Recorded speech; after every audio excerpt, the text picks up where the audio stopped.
And we are live. Good evening, good evening, good evening, everybody. You thought I wasn't going to make it. I made it. Good evening, good evening, good evening. Welcome back to another episode of Covenant Conversations. I'm so glad to be here again. And I'm so glad for you who are tuning in. Good evening. As you come in, come on in. Let us know where you're tuning in from. I'm so excited. Love to see new faces, new places. All right, I see our guest is on.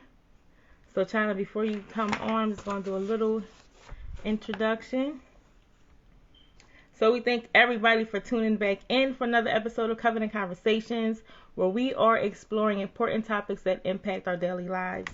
Tonight, we are going to be joined by Chana Johnson, who is a licensed clinical professional counselor and therapist, and we're going to discuss pregnancy-related mood disorders. Hey, before we dive into the conversation, we definitely want to acknowledge the many families that have experienced pregnancy loss. We want to extend our deepest sympathies to everyone who has suffered a loss and honor the memory of your baby that's been gone too soon. We also want to emphasize the importance of finding strength and resilience in the aftermath of a pregnancy loss. Tonight's topic is going to be so dear. Those who are tuning in, if you're just coming in, share this live out with five people for sure. That definitely needs to hear this information, because we don't want anyone to be missed out. So I'm going to bring her in. One moment.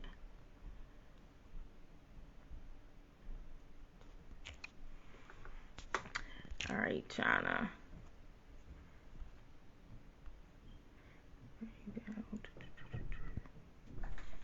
And it's moderator. Okay. How y'all doing tonight? So listen, those who ask me about my purple lipstick, this purple lipstick is for a dear friend of mine. She goes by the Career Architect on Instagram, Miss Marlon Jones. This is her favorite color, so I wanted to wear her favorite color tonight. Let me see. All right, Chana. China, for some reason, it's saying I can't invite you on. Is there a way you can request if you see it looks like a video screen at the bottom with a plus sign on there? You can hit that and see if it'll let you come in, because it won't let me invite you in. Okay, King. Let's see. So while she's coming in, if you have heard of pregnancy-related mood disorders, put a 1 in the chat. Because I'm going to tell you one thing for sure, that this was something new to me. Miss Johnson, who you guys are going to meet today, I just met yesterday.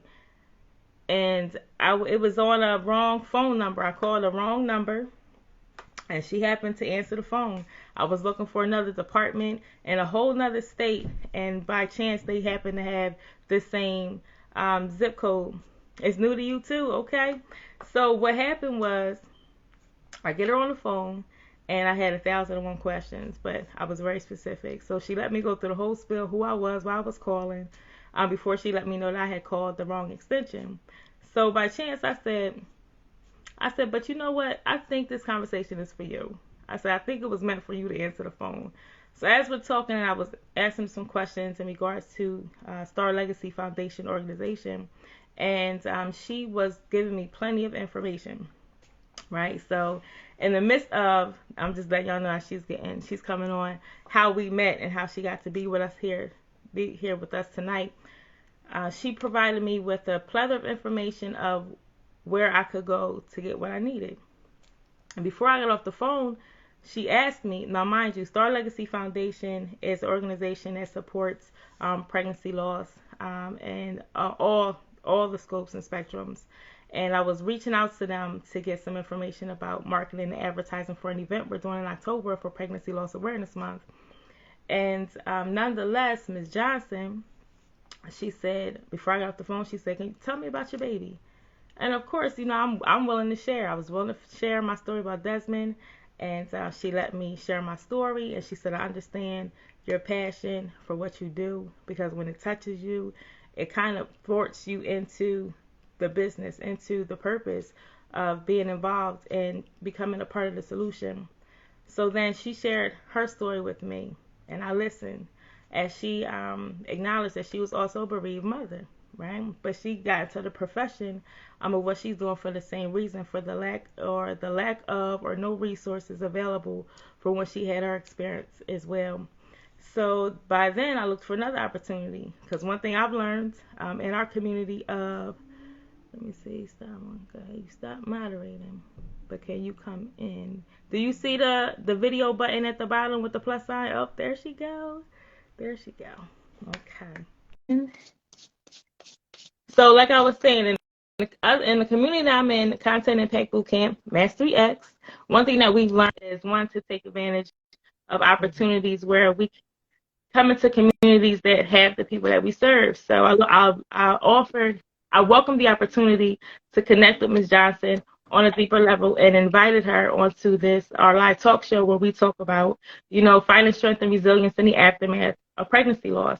And this was a perfect opportunity. When she told me what she specialized in, I was like, wow, this is something that I've never heard of, something that sounds like it truly affects our community. And because she's a professional, I wanted to invite her on to not only share her story, but also provide some tips and how we can, learn about what pregnancy-related mood disorder is. We're going to start there. And then we're going to get into this conversation through the night. So, Ms. Johnson, thank you. Welcome. Welcome to Covenant Conversation. Can you hear me? I can hear you. Okay, fantastic. Hi. Hi. So I was just letting everybody know how we literally just met like yesterday. That is, yeah, and completely by accident. For sure. Well, I would say on purpose, for a purpose. Divinely orchestrated. Absolutely. Absolutely. With the camera, phone thing. Okay, I'm going to take off my glasses because all I see are white circles. That should be. That's a little better. Okay. Well, it is amazing. I am truly honored to have you here tonight. So I know that the information, the value that you're going to add is going to be phenomenal. So I want you to start off with just letting them know who you are, what you do, and how you got here. Okay. So my name is Chana Johnson. I am a licensed clinical professional counselor in Maryland. I am also perinatal mental health certified, which just means that I specialize in working with women who have perinatal mood disorders, which we'll talk a little bit more about. I also specialize in stillbirth, miscarriage, and infant loss and couples work because obviously when people have experienced a loss, a lot of times it impacts their relationships as well. I got into this work because 10 years ago, I lost my own daughter, my youngest daughter, my Rose, when I was 35 weeks and 6 days pregnant. I had already had 3 other children with 0 issues at all, so it literally came out of left field. And at the time, I was not a therapist. It was easily the most devastating thing I can even imagine. Like, I can't even really put words to how difficult it is to climb out of something like that. But there weren't really any resources. There's always grief groups and stuff like that, but it's such a very specific type of grief. It wasn't really helpful, and I really needed people who understood what that journey was like, and there just weren't any. So I kind of had to piecewise my own healing, and when I made it through all of that, I kind of felt like I need to be able to get back. So I went to grad school and became a therapist so that I could do that, and that is why I specialized in this area. Man, that is dope. That is so dope. And it's like you said, I was sharing with our audience here that what you said to me yesterday in regards to, when you've had this type of lived experience, like you said, the grief is like none other. It's its own unique box. How it touches you, and it does force you into some level of getting involved for some, because you also mentioned for some, they're not ready. They're not ready to deal with all of that and move forward in an impactful way. So I know myself, truly, this has become a life work for me, and I thank you for the information that you provided yesterday. I've already signed up for the class that's going to be in New Jersey in July. We're going to go ahead and get started. Fantastic. We need more people, in particular, people of color. There just really aren't very many of us working in this field, and unfortunately, we know that birth outcomes are disproportionately Mm-hmm. are disproportionately negative for women of color. So there are more of us who are having, unexpected and unfortunate outcomes, but less of us available to walk those people through that. So, I applaud you for joining and doing what you can. Yes, ma'am. So let's start by defining what you mean by when you say perinatal related mood disorders. Okay, Can so you explain what they say it again. can you explain what they are? Yes. So perinatal, the word itself just means that time period around pregnancy. So that's during pregnancy and the first year after birth. So perinatal mood and anxiety disorders it's really an umbrella term to refer to mental health disorders that are experienced during that time, during pregnancy, after you have a new baby, after you adopt, which isn't, a lot often talked about, or if you've experienced the loss. And so most people are familiar with postpartum depression, which I think is probably the most well-known of the perinatal mood and anxiety disorders. There are 5 others. So you can have anxiety, you can you can develop anxiety, you can develop bipolar disorder, you can develop obsessive compulsive disorder, you can develop PTSD, and of course, unfortunately, if your postpartum depression goes untreated, it can turn into postpartum psychosis. So any of those things can develop during pregnancy and if it develops during pregnancy and within the first year after birth, then we term it a perinatal mood or anxiety disorder. Wow. And so that's so you had obsessive compulsive disorder, Mm-hmm. bipolar, anxiety, PTSD. Depression So what are the and and depression? Okay.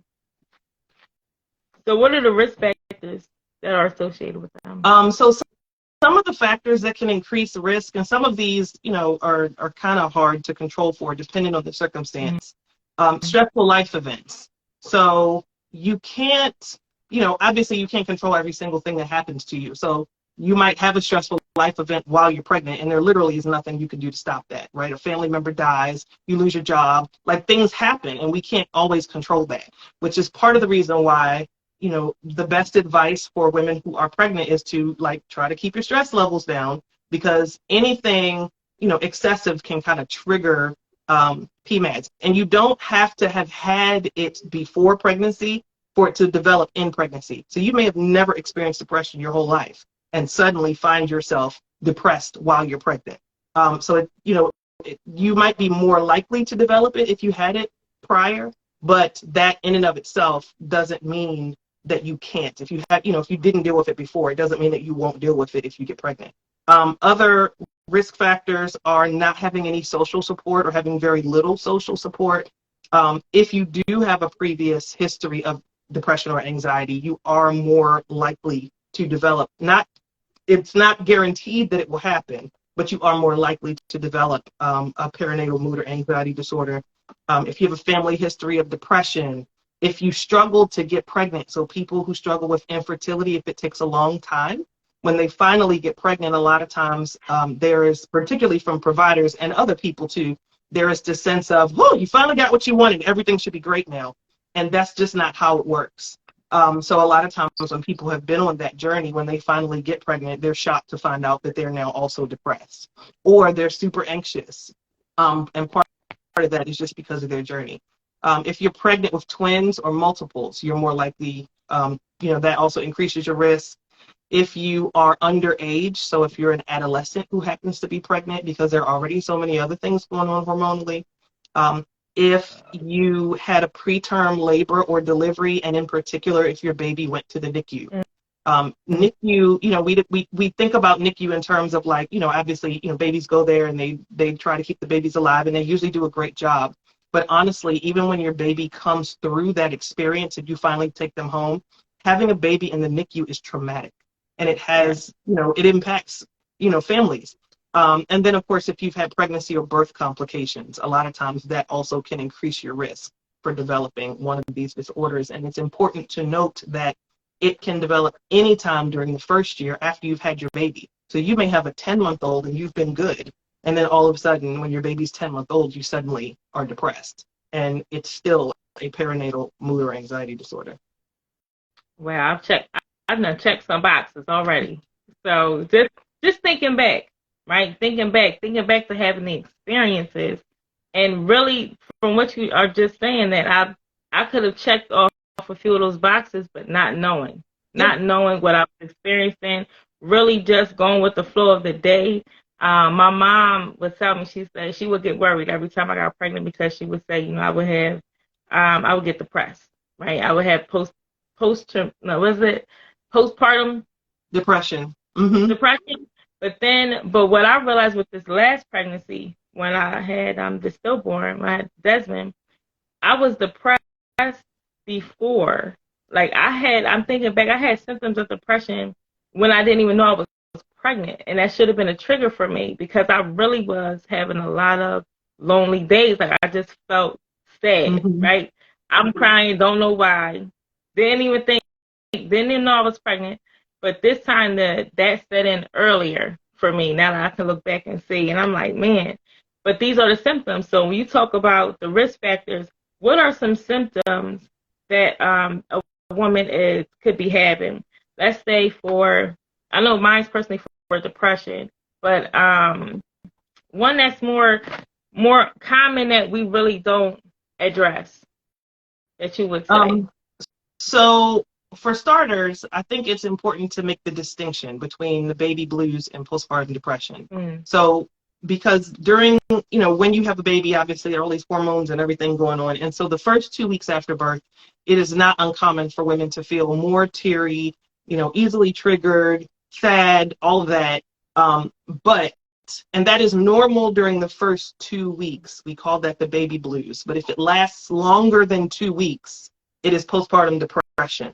So that is an important distinction to make because a lot of times, I'll talk to people and they'll be like, oh, well, it's just the baby blues. And I'm like, well, how old is your baby? And they're like, 3 months old. Okay, that's not what we're dealing with anymore.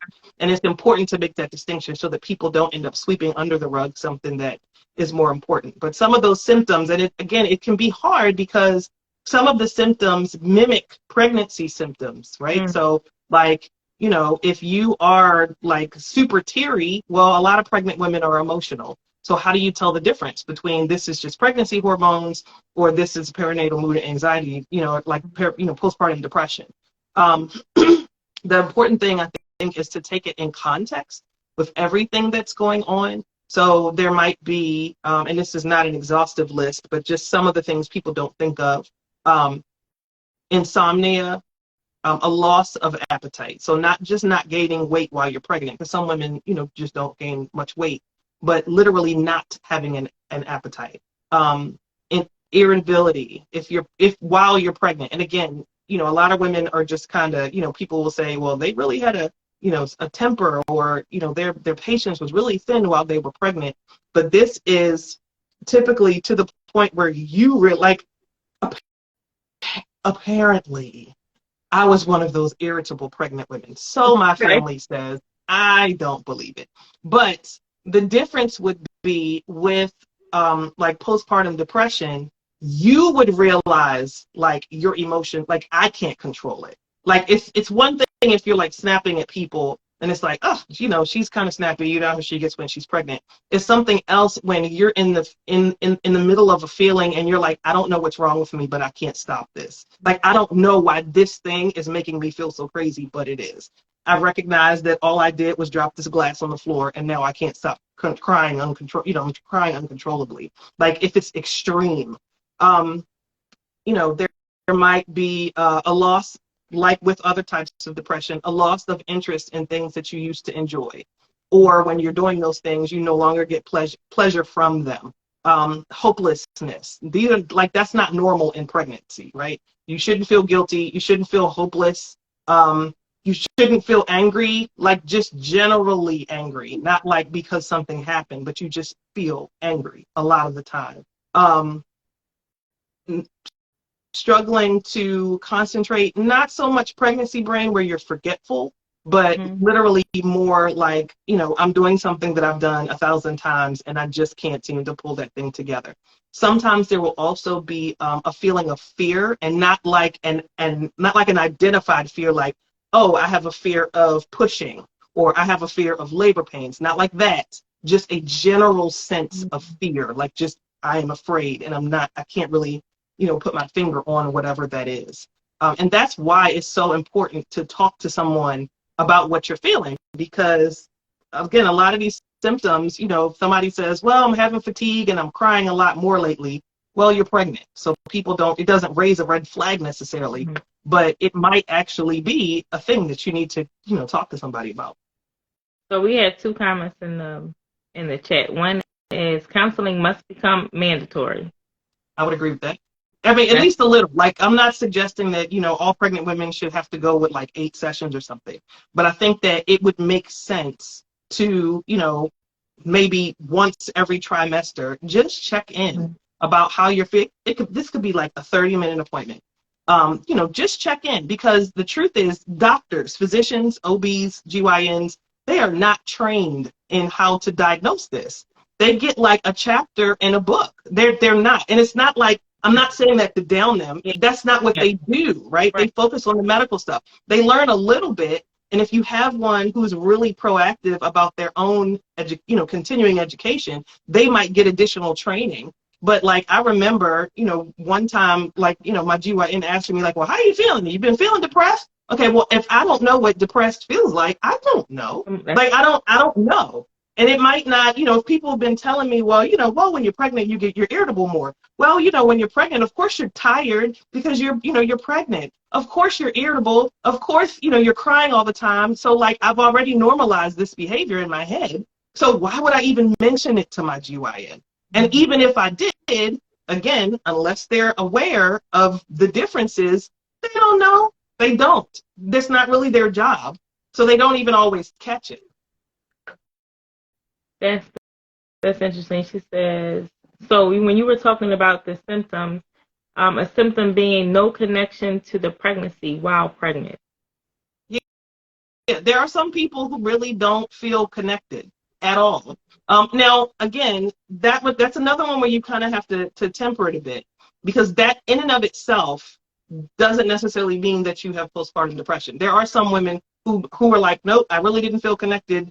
Like, I just, I was pregnant, but like it wasn't there. And then after the babies are born, then it is. So, but you still want to pay attention to that. Like, what does their behavior look like? Are they like not connected but doing all the things that they're supposed to be doing, or are they not connected and living their best life like this isn't really happening? Like, and you know what I mean? Like, you really want to look at what that lack of connection looks like. And Absolutely. also take a look at whatever else is going on in their life, because one of the biggest risk factors is like if you're having relationship problems while you're pregnant. That's one of the most stressful things that people experience, women experience. And if you are having serious relationship problems while you are pregnant, that can be a huge trigger. So I want to shine a light too, because we're doing the trimesters. There's different stages even in pregnancy for women who are in their 20s and over 30, was it 32, 35? Yes, 35. Those of us who were geriatric, yes. Right, geriatric. That's the word of the day. We learned that a few episodes ago. That's something I saw in my paperwork after the fact. So there's a gap here, like you were talking about, between the education of the physicians, because when we're talking about how we prevent perinatal loss, and it's how we connected it, like on my end, when I get families, it's because they've already experienced the loss. But to help prevent it from happening, the education and awareness, if it's not coming from the physicians, if we're not passing it down, and family, I mean, it might be first generation, you might be the first one in your family.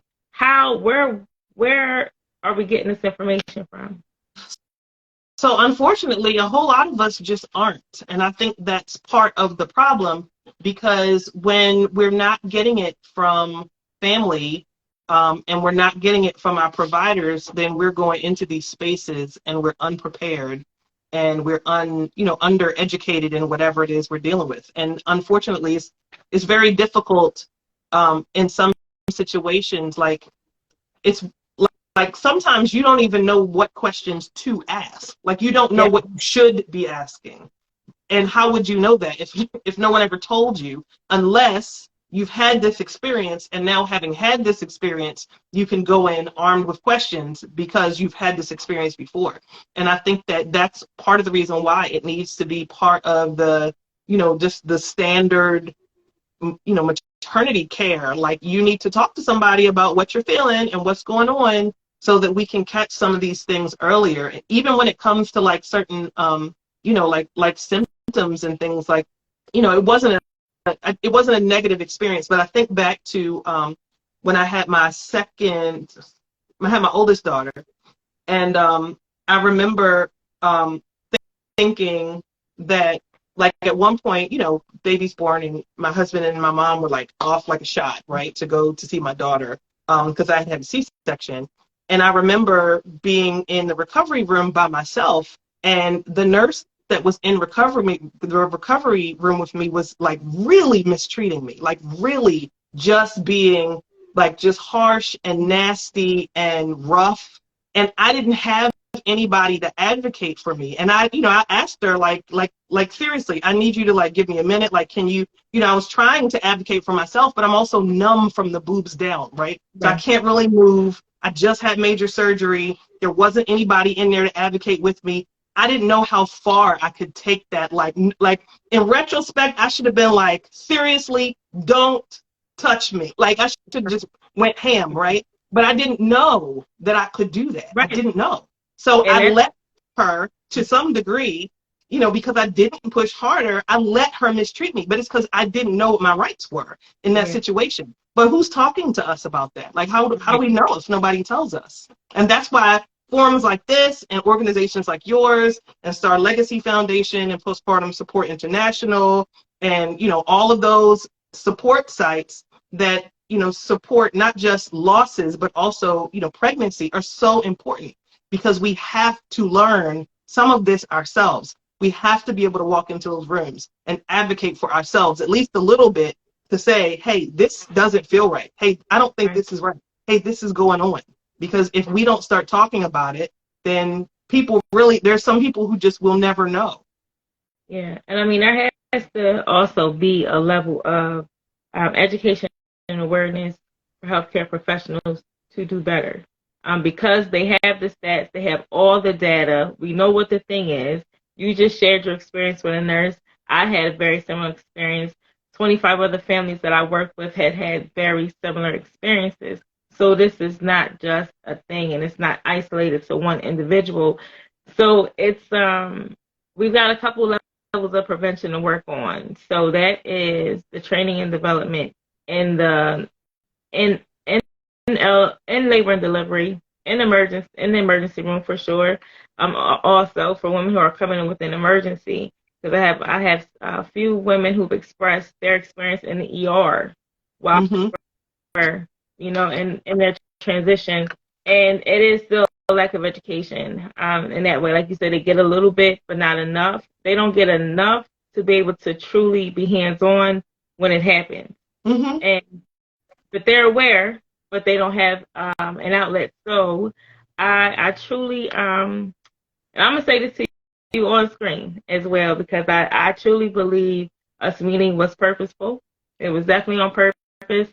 And what I've been working on is a training program that incorporates healthcare professionals to work with the family at ground zero. So we're building a team. So I'm definitely going to keep you in mind to be part of that as we develop that program moving forward, because it's evident, and that's the bridge. That's the bridge I see. And if it works, it's going to be successful.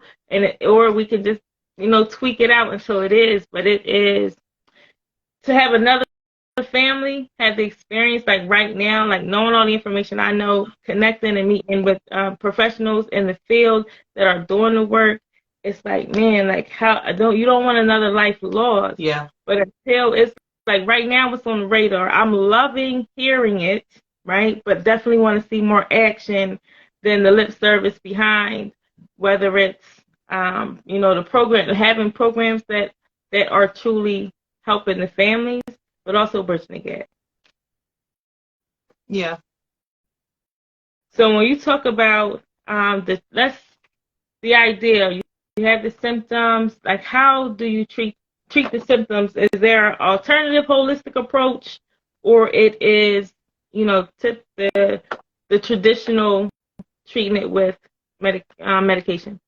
So generally speaking, I think most pregnant women, and probably most doctors too, don't really want to prescribe psych meds during pregnancy if it can be avoided. I think that if it is severe, then, and let me go on record, y'all, I am not a doctor, okay? This is not medical advice. This is just, observation and experience from working with clients. I don't want anybody to be like, oh, that therapist said, no, that's not what's happening. I think that if it is severe, then the doctor will have to weigh the benefit versus the risk. There are some drugs, obviously none of them are like safe during pregnancy, but there are some for whom they have enough research to know that it's probably not going to cause a problem.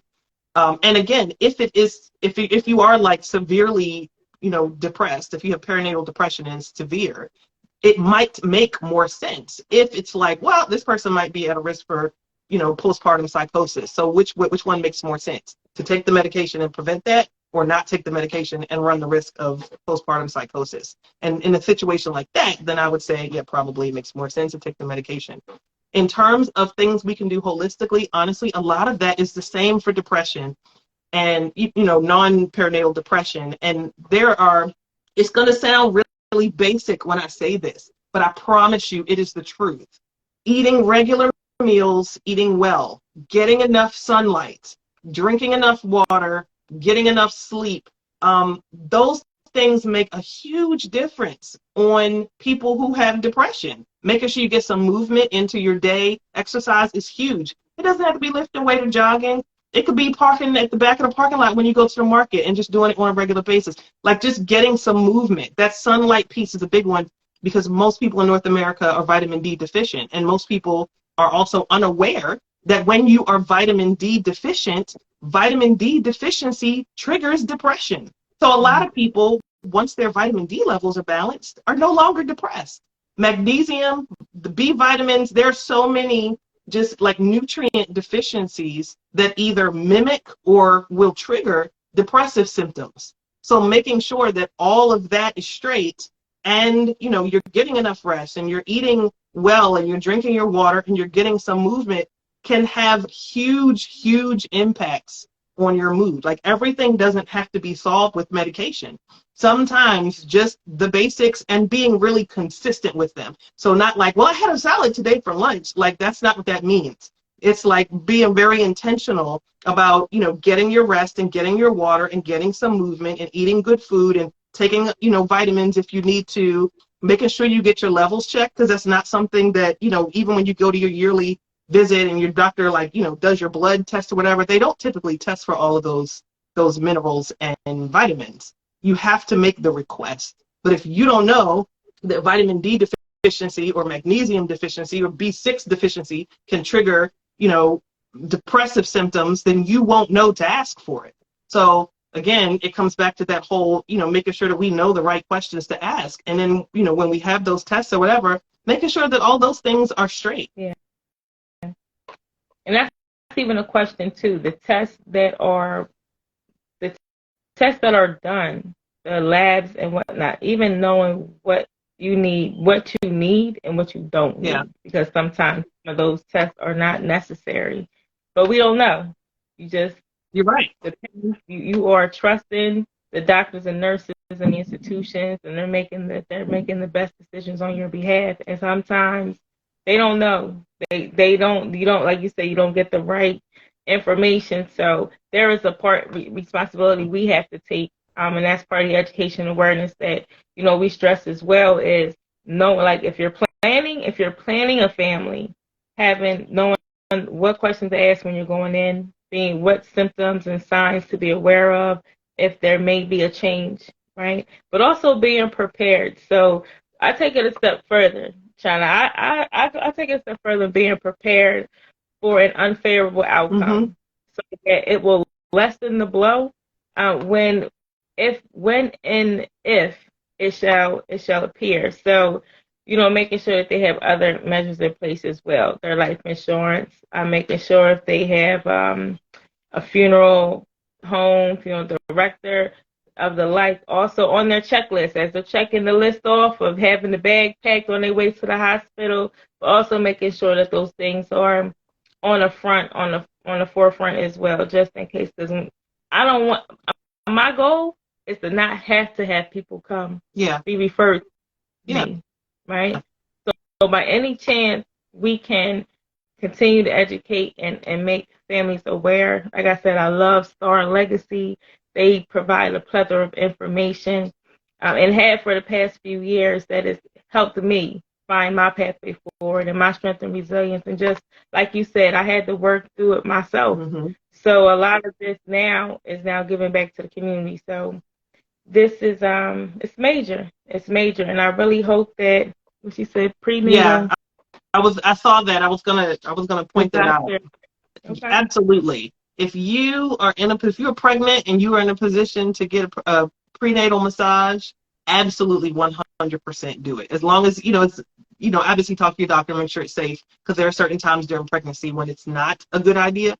But I mean, absolutely. Massage in and of itself, it can be so good, even particularly when people have depression, can be such a good way of, like really pouring into yourself. Like I'm huge on self-care, and I think massage is a wonderful way to do that. If it feels like it lifts your mood, it increases your endorphins, like it has so many benefits, like exercise. Also, so many benefits. Like I'm a huge proponent for yoga. I teach trauma sensitive yoga for people who've experienced trauma. It's good for other things too. I also teach yoga. But, like just having that kind of sort of, like massage, the hands on the physical working out of stress in your body. And then it just feels good. Like you usually get up from the table feeling really good. So I highly recommend, massage, prenatal, postnatal. I'm one of those people who is like on the table every 2 weeks. So like absolutely go Yeah. to the massage. It's like the best ever. And you just come away feeling, feeling better. And it's really, really good for you. So when is it not safe to do so in pregnancy, to get a prenatal massage? Well, So okay. So my understanding, and mhm. again, not a doctor, is that it is safe in your second trimester. And give me a second. Mhm. I want to make sure I'm not lying to you. Um, yes. So the second trimester, because the first trimester carries an increased risk of miscarriage. Okay. And they're concerned because when you get a massage, it increases the blood flow, and they're, worried about how that might work out. So generally speaking, after your 12th week, it's safe. I also know there is I feel like I've heard it before, like, and maybe the person who's posting, Divinity Cross, who seems to know a Right. lot about massage, maybe they can hop on and help us here. Right. I'm ready. I've also heard that, like, at the very end of your pregnancy, they also don't want to do it because it can trigger contractions. I don't know if that is true, but I've heard that, so maybe they can, chime in and say if that makes sense. But I will say, if you have the opportunity at least some point in your pregnancy, I mean, in each pregnancy, at least at some point, to definitely do it. I mean, for me, I had, a lot of low back problems, and it really just like saved me. Hello, can you ladies hear me? Welcome, Divinity. Hi. Let them know you outside. We connecting. We connecting. She's in St. Luke. Oh, Can you? wow.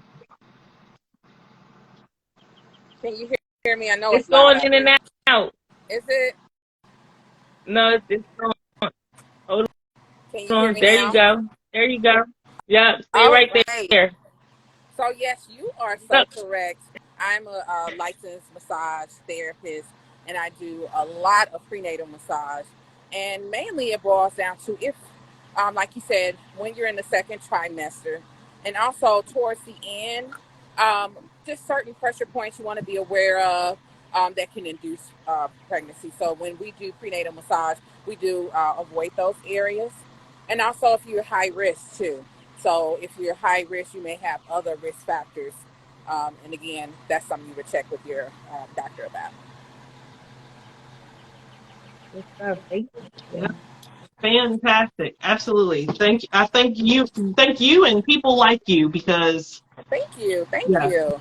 we need that. And I think that also, the point that you made about those pressure points, this is why it's important that you actually go to someone who does prenatal massage because all massages and all massage therapists are not the same. So you want to go to somebody who knows what they're doing. It almost seems like it needs to be, I don't know if it's a non, like an overhaul wellness for pregnancy, like just hearing what you're saying about the depression. And I was the one who commented also. It was that I had been pregnant in prior, and I was just numb to being pregnant. And it didn't, once I had my stillborn, it didn't hit me until years later. It's when I started honoring her and really feeling those feelings. So sometimes they can be so embedded that it's just a numbness after, I guess, trauma. Yeah, Yeah, it trauma. absolutely is a trauma. And I don't think we mentioned that at all, but I do want to be clear. Any kind of pregnancy loss or infant loss can be a trauma. I would say they all are. I mean, to some degree, obviously, it depends on how the individual interprets that. So, but I've talked to women who have, obviously had stillbirths and that was traumatic. And I've talked to women who may have found out they were pregnant on Tuesday and miscarried on Saturday, and it's Yes. equally traumatic. Like it doesn't Yes. it doesn't have anything to do with the length of time. There is no there is no better way to lose your baby. Like it's traumatic because it just is. And I think it's important that we honor that in people. Absolutely. That's a major key. So that was that was all the questions that I had. If there's any questions in the chat, feel free to put them in. If you have received some new information tonight, drop a one in the chat because I'm gonna tell you for me, like this was a topic that I was like, man, when you said what you did, I said, what is that? Right? And I asked a few people, never heard of it. But the thing is, you never heard the term, but we've had the experience. Exactly. That's it exactly. Because there are a lot of women out there, or even their partners, who have observed and are like, okay, you are like anxious on 100. And yeah, because sometimes being pregnant, you might develop perinatal anxiety disorder. Um, or maybe they, you know, suddenly One. have OCD because, they're germs and you have this new baby or, you know what I mean? Like there's so many things that can trigger it. And I think that a lot of times we just kind of brush it off, but it's really important not to do that. Yeah, that's the danger zone. So the call to action to continue to, like you said, I'm going to continue. I have these conversations weekly, and it's kind of like a box of chocolates at this point. I don't know what's going to come out. That's why we keep them fluid. You more so. I had questions for you because it was very. I need to know. This is information that is needed to know. So it is. And one, thank you for sharing. Thank you for sharing your personal story Of in course. regards what brought us here today. I'm always honored. Honor infinite love is my thing. We gotta honor the infinite love forever because this keeps the work alive. Like wanting to definitely change or have a part in making a difference. I can't say that I see an end, Hmm. but we gonna put a dent. We're gonna definitely put a dent Yeah, in the work. So it is, and this is for everybody in your space. Like I'm in Pennsylvania, China's in Maryland, Divinity's in St. Louis. we have an opportunity in everywhere we are, each community that we represent, to get the word out. Star Legacy Foundation has a lot of information that is helpful for somebody who wants to take action immediately in a community, to have even having it proclaimed in your community for pregnancy loss awareness, connecting with individuals, professionals in your community that serve the families, and just putting it on the radar. If that's something that you feel you're passionate, that's on your heart, you want to do, even in support. Like you said, China, your work that you do is you work with the family. So it's important for the spouse to have this information. If not your spouse, your partner. Yeah. So as they're part of the whole, go ahead, talk I about was it. going to say, when you said that, it reminded me. I think it's important that people also know that, yes, one in seven women will experience postpartum perinatal depression or anxiety. 1 in 10 men.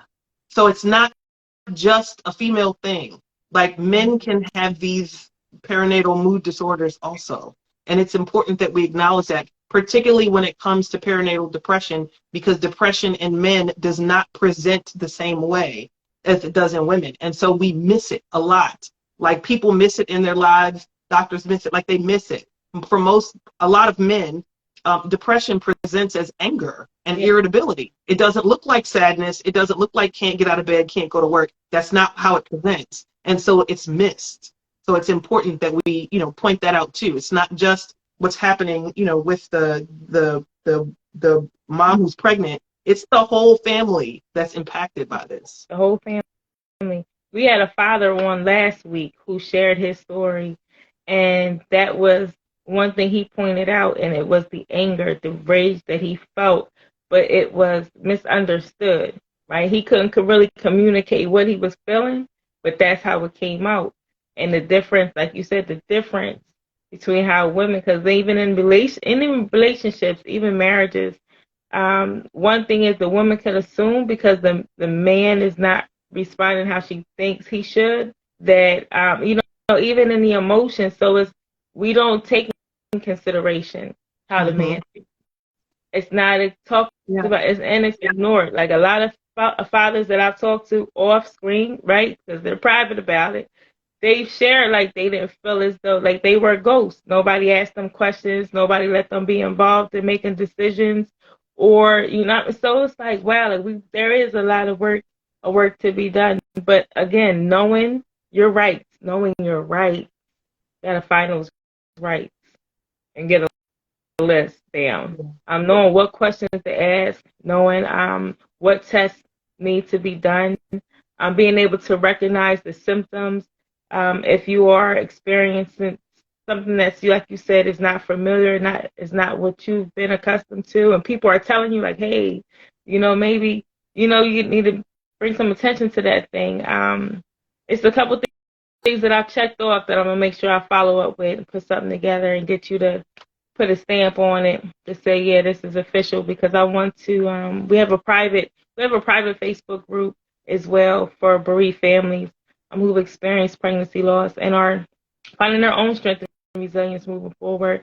And this is the kind of information that we follow up and put into the group as well. So it's man, my mind is blown tonight, because I'm like, right, misdiagnosed. You go misdiagnosed for so long, and I'm just thinking like how that has a spiral effect in other parts of people's lives that they still don't recognize where it stemmed from.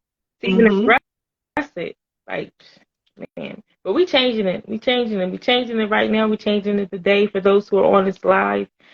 For sure, if you know somebody, like I said, this is going to be available for replay.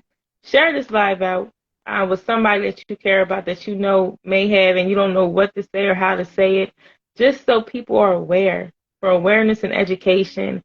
So if you know somebody who's planning to have a baby, or you know somebody who's pregnant right now, that you're able to now give them tools and information so that they can be on their radar, man. Like, that's what this is all about. China, I thank you. If anybody don't have any questions, we're gonna go ahead and end this live. I thank you so much. I thank you so much for just being a service. You're very welcome. I'm happy to do it. It's a calling. absolutely, absolutely. But I know this is not going to be the last time that we're Oh, no, together. So not at all. I'm not sure. at all. So it's for our community, those who are local, or even, I mean, Maryland ain't too far now. We Yeah, are gearing you're like an hour from me. right, that's it. So we definitely gonna get together. But October 15th is a Sunday. We will be having the city of Coastal will be proclaiming August 15th as Honoring Covenant Lives Day as we observe Pregnancy Loss Awareness Month on that day. It is going to be a major event. So those who can have the heart and hear of my voice, if you're watching this on a replay, you can put hashtag replay in the comments. But it's going to be a very impactful day. We are going to honor our babies who have gone too soon and be able to surround and support and love on and care for the bereaved families in our community. So if you would love to attend, there'll be a link in my bio pretty soon to do that. I just wanted to put it out there in the atmosphere. China, tell them where they can find you. I know you said you do trauma yoga. Yes. So everything I do is on my website, www.aspirecanhelp.com, ASPIRE, canhelp.com.